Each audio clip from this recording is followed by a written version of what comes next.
Pagkatapos kong mag-basketball sa umaga, 1 oras na takbuhan.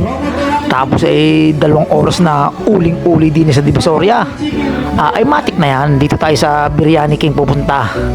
Talagang wala pang almusal. Ay ari mag-aalauna na ng tanghali. Ay talagang matik ay ari mukbangan na. Ayun, biglang sumunod si Brony. Natunugan na kami magbibiryani Lintis na yan. Tungtuwa, first time na makakain din ni Brony. Ako'y pangatlong beses na. Ay walang kasawa-sawa din sa biryani. Talagang legit na ari masarap Ay ari nagustuhan ni Brony. Aring shawarma rice daw sa kanya. Gusto matikman yung beef shawarma. Pero ang kasarapan din ay hindi lang jab rice ang kanin din legit na biryani rice din ang kanilang iseserve. Ay salagang 150, naka promo dati 175. Ay sulit na sulit ang ibabayad mo din Tapos ay yung kanilang biryani chicken, naka promo pa din 250 pa rin. Kaya saktong-saktong aming punta din akala ko balik sa 300, ay maigit 250. Ayan Biryani King. Biryani King kaya natin makikita.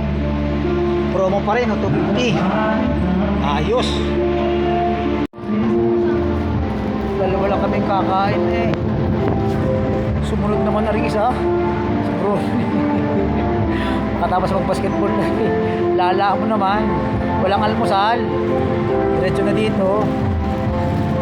Biryani King baka naman kami may discount dyan. Lagi na lang kumakain dito Si Brony ay gutom na din. Ari wala ring almusal, wala pa rin tanghalian. Ay kasama ko rin na nagbasketball. Kaya ang in-order na beef shawarma rice ang gusto niya. Tapos ay ako umorder din daw ng chicken biryani. At siya daw ay hataw din ng kain.